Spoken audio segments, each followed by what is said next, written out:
Hello, and I am pleased now to welcome Adrien Geiger, Group Sustainability Officer at L'Occitane and Director of the L'Occitane en Provence brand.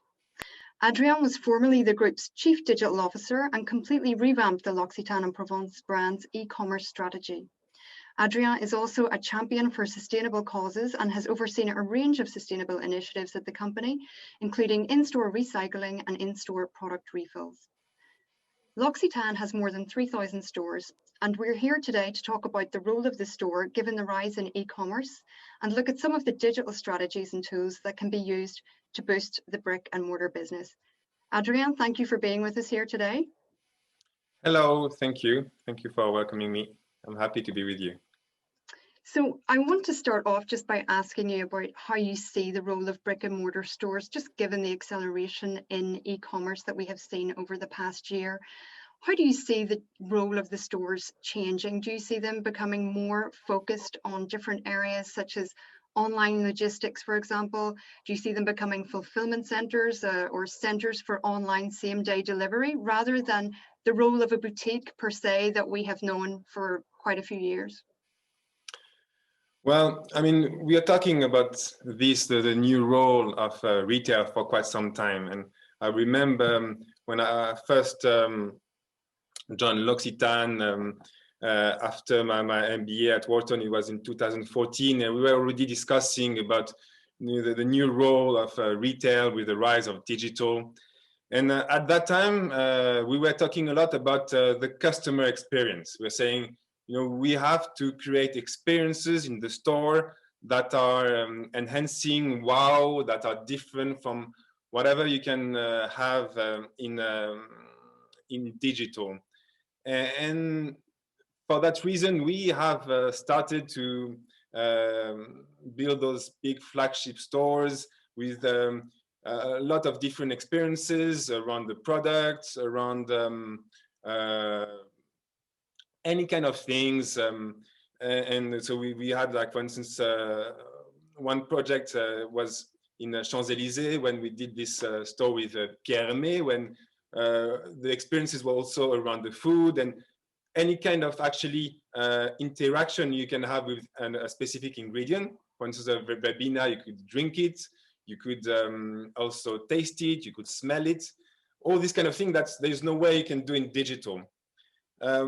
And well, after all these experiences, what we've learned is that it's true that at the beginning you can create a wow effect, a aha moment, and it brings new traffic into your store. But then this momentum tends to fade at the end. And something we realized during the COVID crisis, especially, is that there's one single thing that you cannot have in digital is the human interaction. And for me, what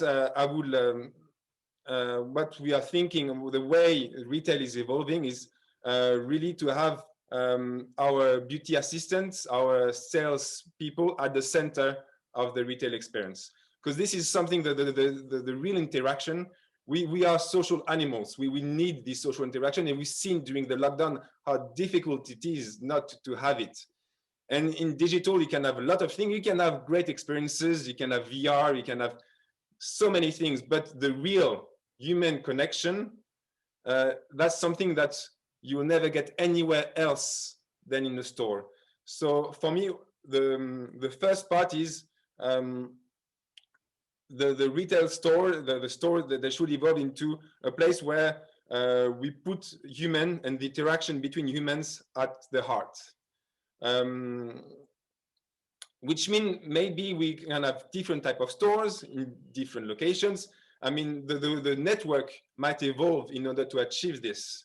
But the aim, the vision is really how we can use the store to create this connection, this bond that people need so strongly to have. And I remember, like, last time I was, when it was still open, actually it's opening again now in London, I was in Covent Garden in a store working for a couple of days.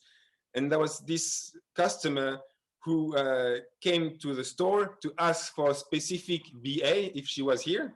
And we told her that unfortunately it was a day off and she was there the day after. And then, although she was living quite far away, she came back home and came back the day after to have this specific interaction because she knew the girl and she wanted to interact with her. And half of the time she spent in the store was to discuss about her family and you know, the kids growing up. But that's what the customer wanted to have, this human connection, true connection. So for me, that's super important. And we'll see how maybe we can also enhance this with digital. On the other side, of course, looking at the fulfillment center, I think for us, the best example is in the United States. We have one fulfillment center. We used to have one in the East Coast, which meant that in the West Coast, sometimes it was taking us a week to deliver the products. That's not acceptable when Amazon is around the corner from a digital space. So we started to implement an OMS, order management system, and to rethink our stores also as a fulfillment center.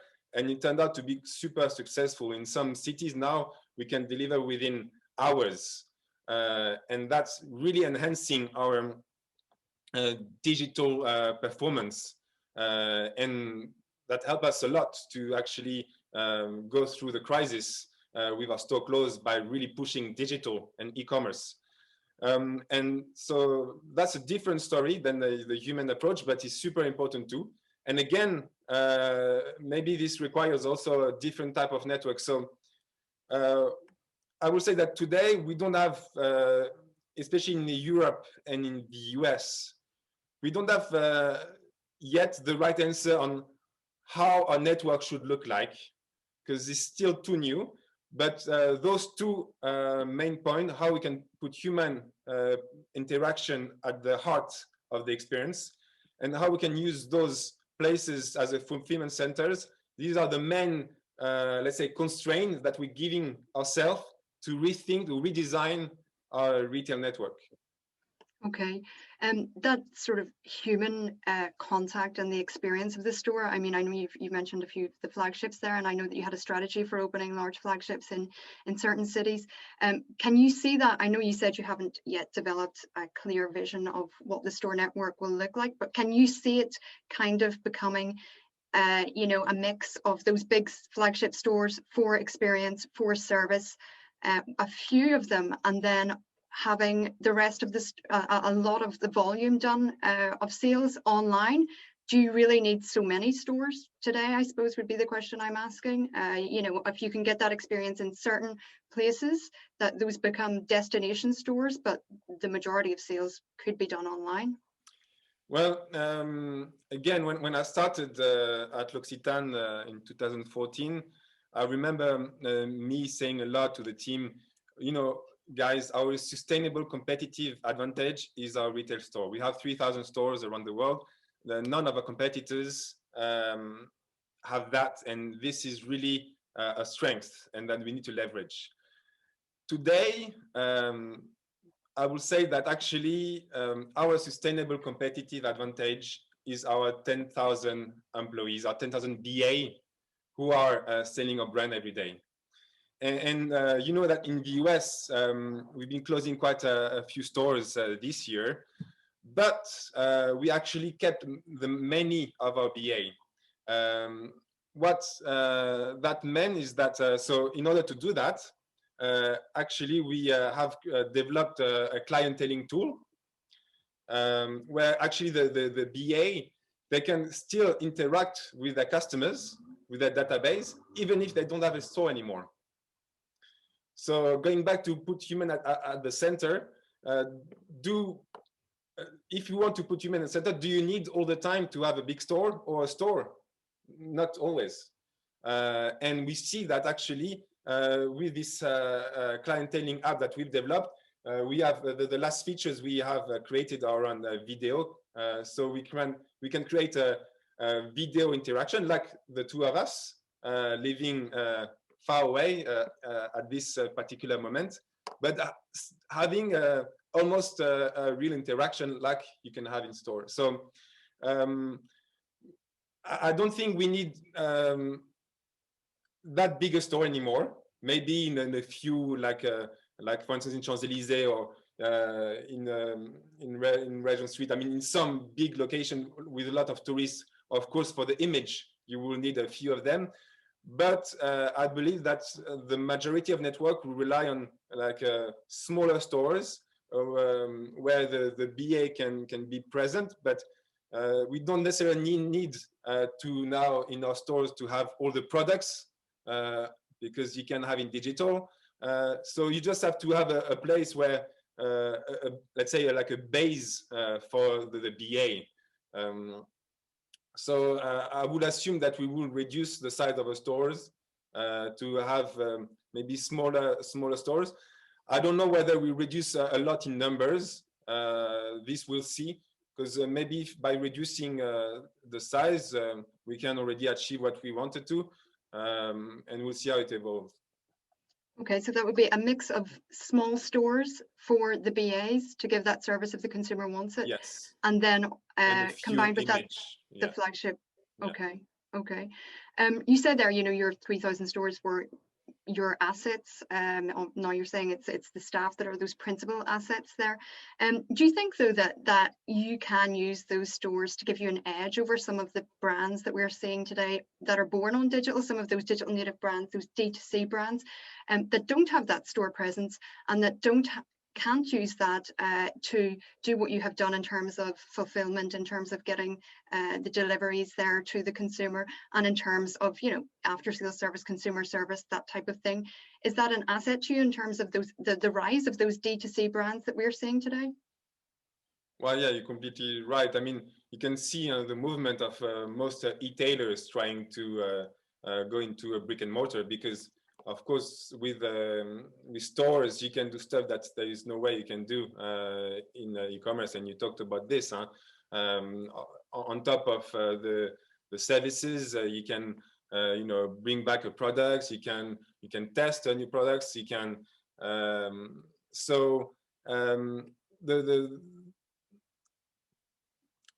the being a retailer is. We learn it after years and years of decades of experience. It's a real. I mean, it's difficult. It's difficult, and it's a skill that you cannot gain like this. We have an e-commerce since 2000, so now it's for 20 years, and we have been developing the skills also to be a good e-commerce, and we have now, like this year, we have really strong figures in terms of e-commerce, and you present like now more than 20% of our business is huge, and so being on those two legs, I think it's key.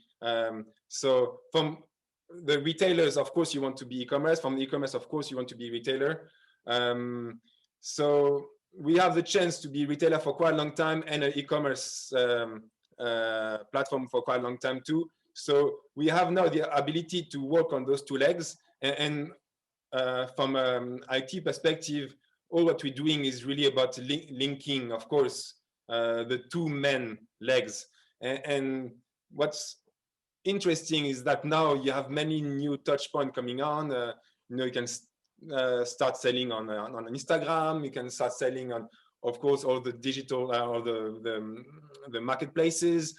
Soon the influencers will be able to sell products, or on TikTok. But having those two strong legs you can rely on makes us quite, and the infrastructure that has this ability to connect into all those new touch points help us to be quite agile and be able to use it to take any new opportunity. Okay. You mentioned there about linking online and offline commerce there. What do you see as the main digital tools that you have implemented or that you're thinking about implementing that can help drive business at the brick and mortar store? Are there any technologies there that you see are helping real stores, physical stores today?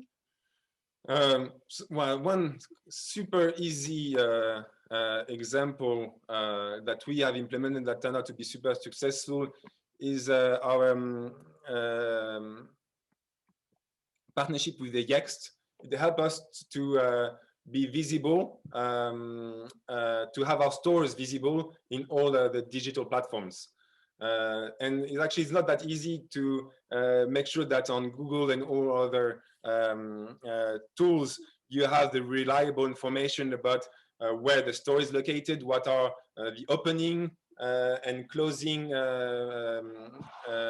hours, and also pictures of the stores, and the right also comments on how the service is like, etc.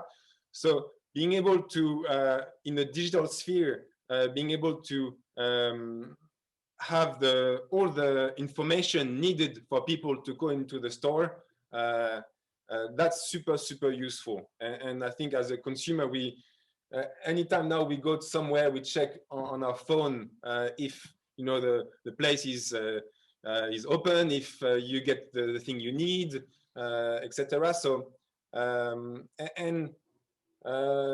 I heard one guy from Yext, I remember he was saying something that I find quite interesting, and today we haven't seen it yet, but maybe he will, I mean, I haven't seen it yet, but that will come, is with the rise of Alexia and all these voiceover tools. I mean, you will need to have a database of information on each store, super accurate and available for all these tools. So then when you interact with Alexia or any kind of devices, you can, they can have the right information on your store. So I think this is super important. I will say also that coming back to having the human at the center of the interaction, we are starting to develop like video interaction between our BA and our customer in digital, and it starts to be super used by our customers, and they are really happy about this. And I think yeah, I mean, it brings this extra connection that people want and then don't really have in a digital sphere, and leverage our BA and our stores, because then they can start while linking a digital connection with a retail connection, and switch from one to another easily. Like you, I'll be happy now to see you face to face next time. Okay, I have more questions about that sort of seamlessness there later on, and also about data there too. I just wanted to ask you, since we're on the subject of digital helping brick and mortar there, I know in the past that you've talked about digital as being a way of easing the friction that sometimes have in brick and mortar stores, especially in terms of the use of voice, which you mentioned, facial recognition in stores. How close are you to creating a frictionless experience in your stores? I mean, can you see, for example, you going, perhaps this is an extreme, to a L'Occitane Go type store in the mold of an Amazon Go type store, where you walk out, you don't have, you've given your data, you walk out of the store, you don't have to stand in line, etc. How do you see that in terms of using digital to have a more frictionless experience in brick and mortar retail?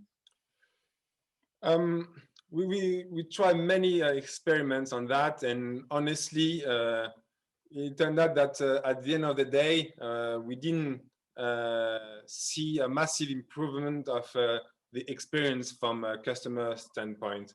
We measured the NPS, the Net Promoter Score, and from all the experiences we have implemented, we didn't see a lot, because at the end of the day, 80% of the experience is the interaction with the BA again.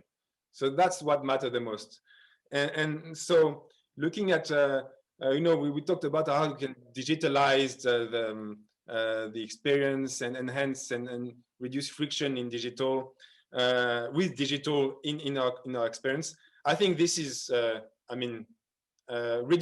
reducing friction is super true in digital, because I mean, we know, and we are also the first one to be super, how do you say, we don't want to lose time. We don't have any minutes to lose, and whenever there is a friction, it just bothers us because we've been used to see how life can be simple with Amazon and all these frictionless tools. In stores, from the customer experience point of view, the main thing is about the relationship with the BA. And actually, a good BA, she can be forgiven for anything, even if it's take too much time in the till. And if the BA is nice, and I mean, yeah, she can be forgiven for most of the issue that you can have. Of course, you don't want it to be horrible, but it's no longer for us the most pressing issue we need to use or to tackle, except for us during Christmas period, where of course we have long queue and we need to be super efficient because you don't want to lose sales because the queue is too big. But this is a month of the year. And actually, just to bounce on that, it's true in Christmas, but it's also true during Black Friday. And, you know, there are some specific event during the year when you have to make sure that you are able to accept as many customers as possible. In that sense, you have to think about how you can create the less friction, but not thinking really about enhancing the experience, because that's a BA role, but about being able to convert all this traffic that you have. On the other side, digital can be super useful for BA staff for the back end. Because again, we want the BA to, you know, I would like the BA to spend 100% of the time interacting with the customers. And so sometimes in our stores, she spends 50% of the time for like some backend problematics regarding the, you know, the fulfillment of products, so many different issues you have to deal with, and that are sometimes repetitive, creating no value to the experience, to the BA, to the store. She has to deal with so many stuff that could be actually, with digital, automatized and reduced. So for us now, digital is how we can reduce the burden that the BA has in order to make the store, in order to make the store functional. So that, for instance, we're working on automatizing the fulfillment of products. She doesn't anymore has to go line by line, you know, deciding how many products that she wants to. This is all automatic, and she only has to look at specific products that she's thinking ahead because of new launches or small issues that she has to deal with. So instead of spending a few hours, she spends like maybe half an hour on it every week. So, and it's still not perfect yet, but this is where we're going. Really, how can we reduce the burden for the BA so she spend more time with the customer, because that's what matters. Mm-hmm.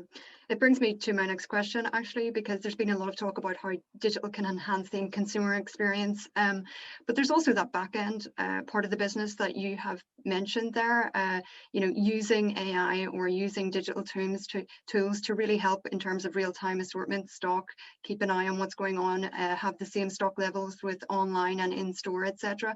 And from what we're hearing, you know, a lot of companies are not there yet. So would you agree then that those back-end issues are a lot more important when it comes to digital than some of the consumer-facing tools that we can see today, or, you know, in terms of try-on or other tools that make it kind of fun to be in store? Do you think that the more focus needs to be put on those back-end issues? 100% agree. 110. I mean, like, for instance, I remember so many guys from the customer experience came to me at the beginning and say, yeah, let's have some VR goggles in our store. It will be so cool, and we will show that we're modern, we show that we're digital, etc. This is such a gimmick. I mean, why would you need to go to a store to use a VR goggle? I mean, come on. This is all like the tech push things, you know, when we suddenly it was cool to have a 3D TV, and everyone thought that we all want to watch a movie in 3D because digital is great and we can do that. No, we don't want to watch a movie in 3D because then we get sick. And so, yeah, this was mostly gimmick. And again, I think really that's, for me, one of the key message is that a good customer experience comes with a happy BA who wants to connect with the consumer and spend a good time with the consumer. And this is what matters the most. Okay. You mentioned their data earlier, especially in regards with the BA and having, you know, a good idea of the consumer who's shopping store by store or with even by on a BA basis there. I was just wondering, obviously data is key and it's the electricity of the industry in a way now also. To what extent is the data that you're obtaining from your digital business or from your brick and mortar business, to what extent is that informing your assortment, your forecasting, your store openings, the number of stores, to predicting consumer behavior? How is all of that influencing your strategy, I would imagine? Not enough. I mean, we are growing up in this area, and we have so much data that we would like to use, but it takes time. It takes time. First of all, you need to clean the data, and it's a lot of energy and effort. And then you have to have the right skills to be able to process this data and get insights out of it. And then you have to build trust, because most of our retail directors and GMs, they relied on guts, and until now and it worked really well. So if suddenly you have some analysts who say, well, from the data we need maybe to do A and not B, if their guts they say B, then they'll say, yeah, well, you know, your data thing, it's new and whatever, I'll go B. So I'm on my side, I was born, I'm an engineer, and I trust the data a lot, and I use data a lot in order to build my own instinct. But I've seen that it's not obvious for the culture of the whole company. It takes time. So I think we go step by step. For instance, one thing that we're starting to do now, when we think of, for instance, closing a store, before we were just looking only at the profitability of the store.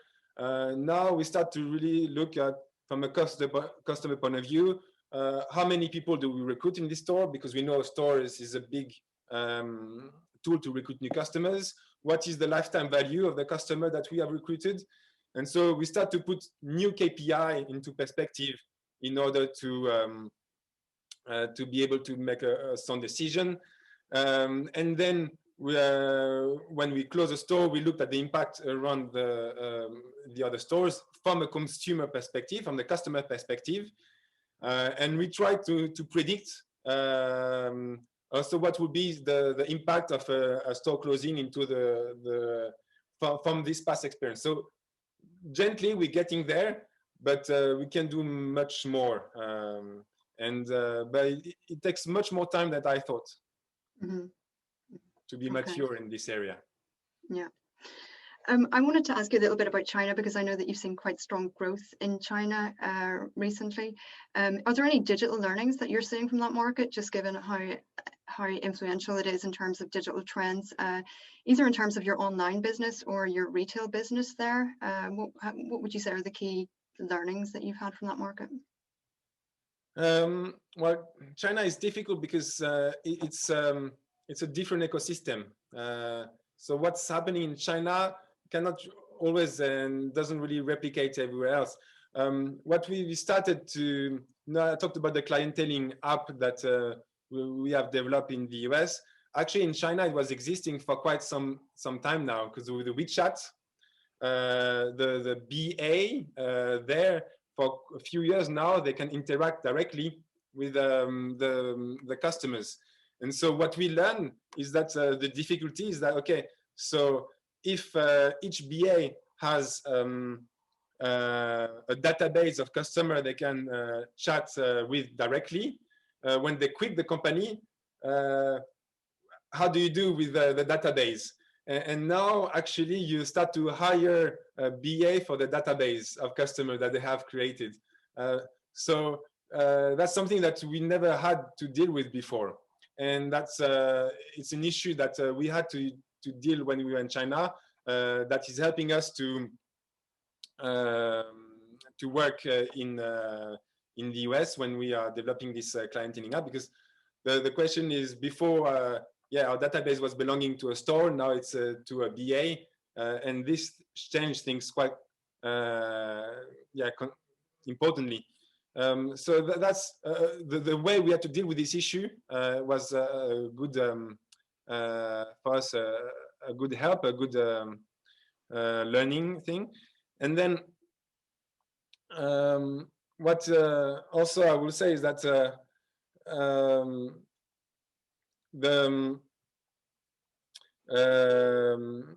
one thing that that is growing super fast in China, and I believe it will come back also at some point in the Western world, is this live streaming things.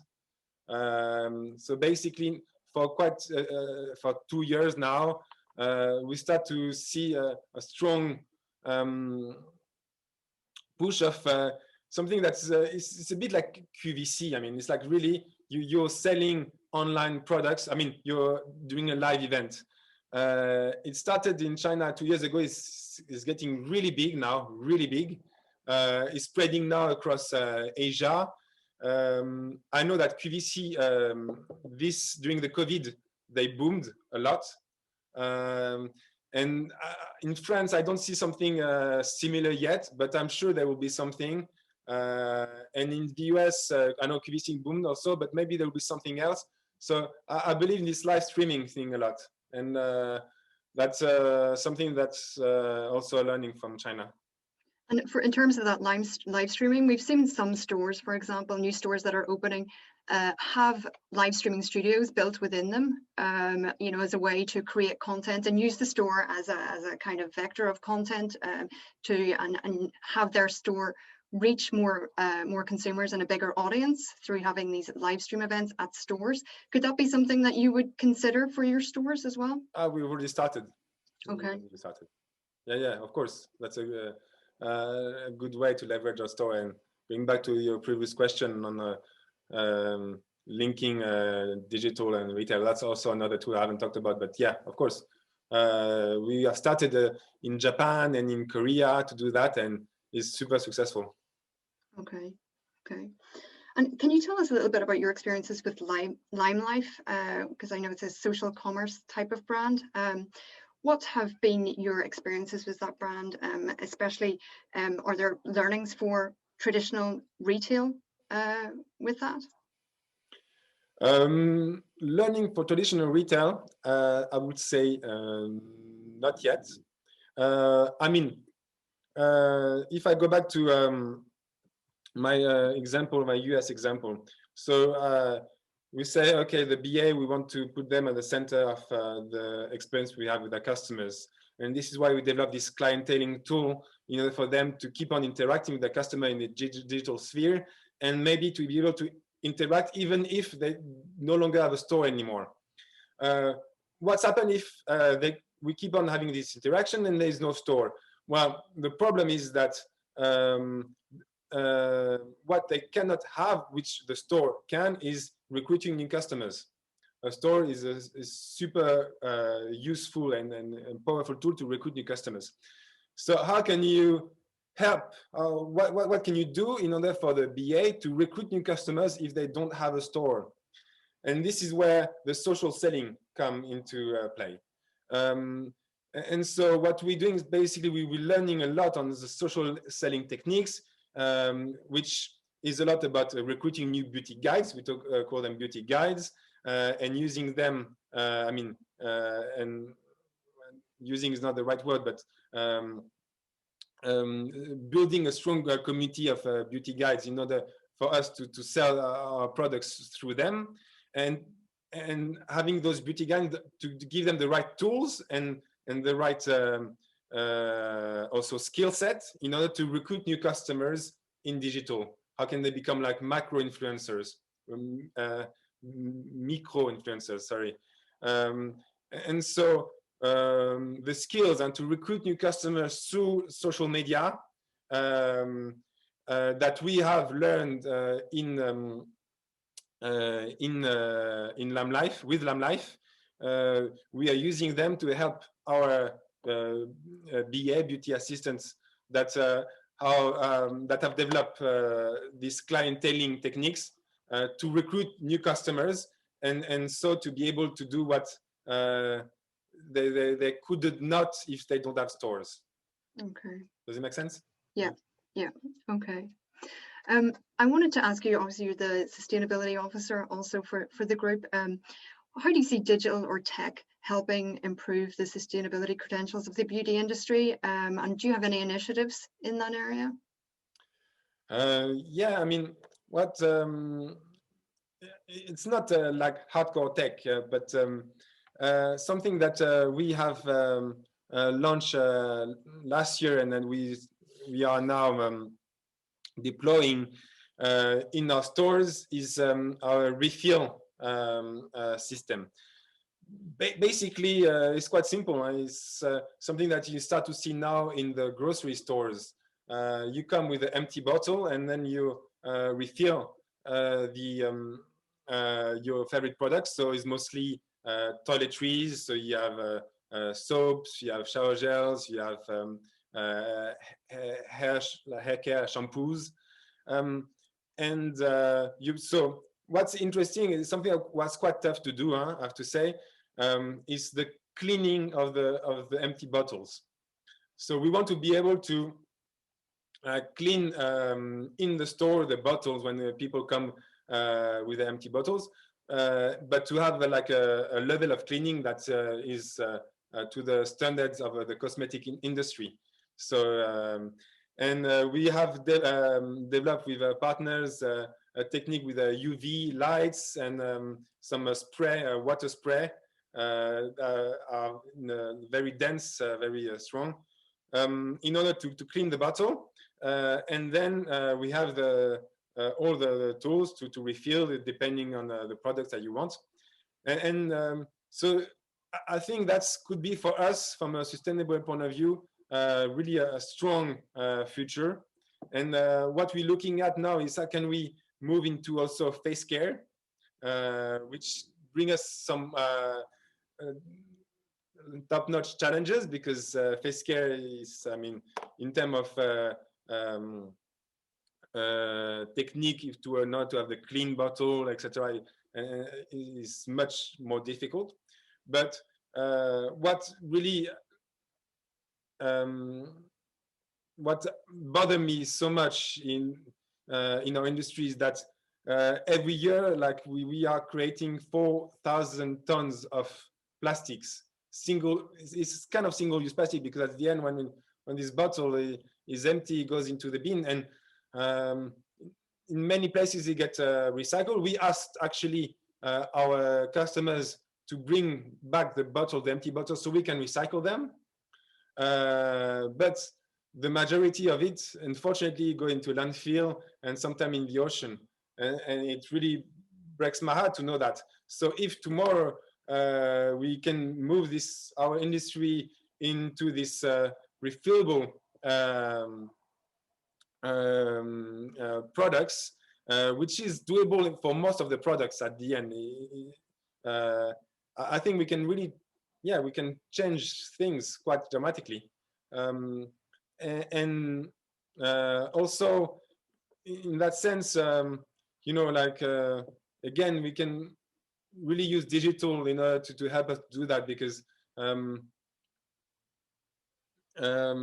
like, for instance, what we're trying to find different techniques, because being able to do the refill station in every stores, it will cost too much, and we won't be able to do it.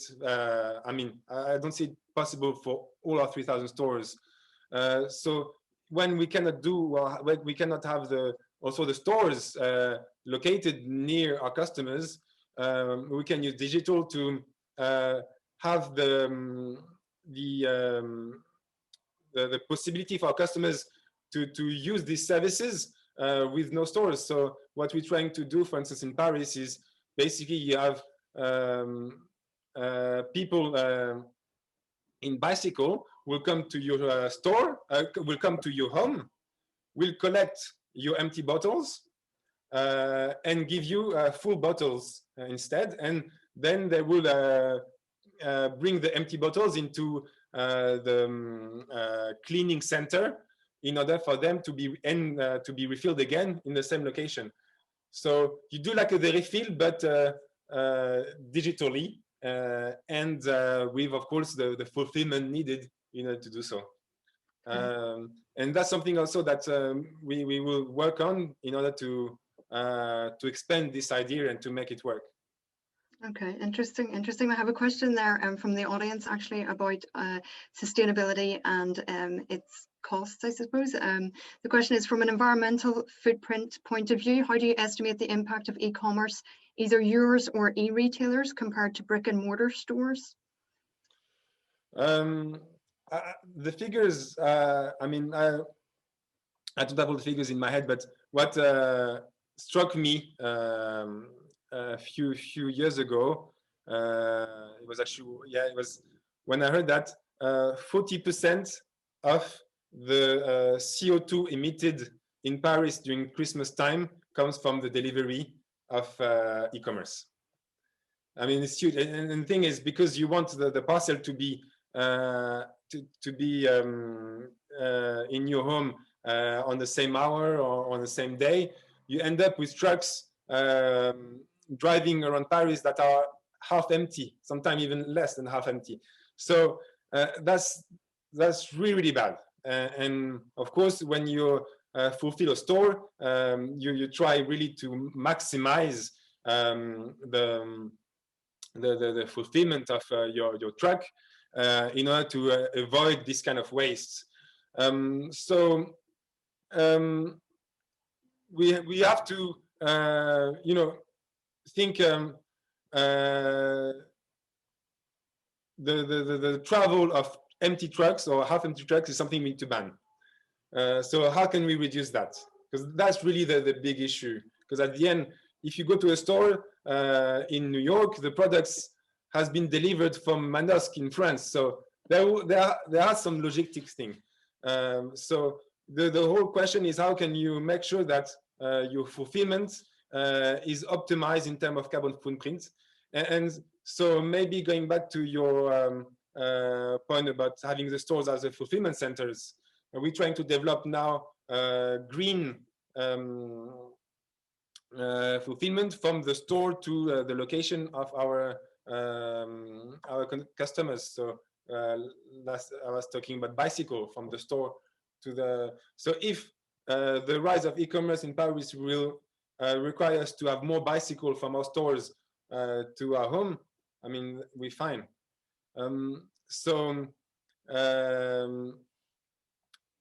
The question we do not want to think e-commerce is bad from a carbon footprint. It's better to do this channel or another channel. I think we have to think about the fulfillment as a whole and where we can reduce the impact all the time. Because also, I mean, going from we were thinking 10 years ago, we were doing a lot of air freight from Manosque to Japan and to Shanghai because we were late. And that's something we have managed to ban completely. And that's huge in terms of impact. Although e-commerce was small at that time, 10 years ago, we had a huge impact because we were not good enough and we had to do some air freight. Now we have the boat, we're much better. Now we think of train, which is much better. So yeah, we have to look at the logistic as a whole and try to see where we can optimize every time. Okay, okay. Adrien, I have another question, just referring to the clienteling tool and using BAs with digital tools to communicate with consumers. The question is, how do you train your store BA to go live and use these new tools? Very good question. We have to train them. We tried with the no training and it didn't work. We're learning actually with them. So now, because we've started this quite some time, so we have developed a few skills internally, and we have put them with our learning and development teams, and now we have formalized some training. So basically, it's around a week or two of trainings that we do beforehand. And when we are mature in a country, these trainings have evolved over the month. So to make sure that we are more relevant to the need of BA who are new to this. When we start a new country, we tend to start small, like with one store or a few stores, making sure that we give them the proper training, the one that's needed for them to be able to do this. And then when we are happy with this, then we scale. Okay. Okay. I have another question, a follow-up on the sustainability issue there. Will L'Occitane refuse to be sold in some e-retailers or retailers who ignore sustainability criteria? Could do. I mean, the problem is that it's not easy always to have the right information. So we work, I think, with many different partners. One of the main one to judge our partners' impact is EcoVadis, and we asked now all our partners to go through EcoVadis and to have the right grades. We have done yet with all our partners, because it's something that we've started a few years ago, but it takes a lot of time because, of course, we have many. The one that do not reach the grade that we are looking at, of course, we stop working with them. I've seen it with partners of raw materials. Haven't seen this with e-tailers or marketplace platform, because today, I mean, if you just look at a marketplace, the majority of the impact I would assume is from the servers and or the IT, and we don't have yet strong knowledge on what's the real impact on the servers and all the digital behind it. Even internally, looking at the impact of our own IT, we're not really yet mature. We're starting to understand some stuff. I thought, for instance, that we had to, the priority for us was to deal with the size of our attachment, because heavy attachment was costing more in terms of servers and stuff, and that was what mattered the most. And we start to think how we can, incentivize people to reduce attachment. Then we realized that actually, at the end of the day, what is the most impactful is the hardware today. So now what we're trying to work on is how can we have longer use of our hardware. Do we necessarily need to change our laptop every 3 years? Do we need to have laptops that are so powerful even though we are just using Excel? Do we need our employee to have 2 mobile phones, their own mobile phone and their work one? Can we actually leverage their own mobile phone? So we're working on the hardware in order to reduce our impact. Today, I haven't had an example of marketplaces that were really bad in terms of digital. If we see, of course, we stop, but I haven't had the evidence yet. Okay. Okay. I have another question about your BA tools. Are your BAs using connected devices to collect consumer insights specifically for fragrance? No, no. It's a short answer to that. No, no. Will you do that? I mean, obviously there is a data opportunity there. Is that something that you will eventually do? Maybe not the priority. I mean, what you have to have in mind is that our brand, especially when we're talking about fragrances, is really a gifting brand. So the majority of our customers buying fragrances are buying as a gift. So having the data to know that Mr. X bought a cherry blossom kit as a gift to a friend or his aunt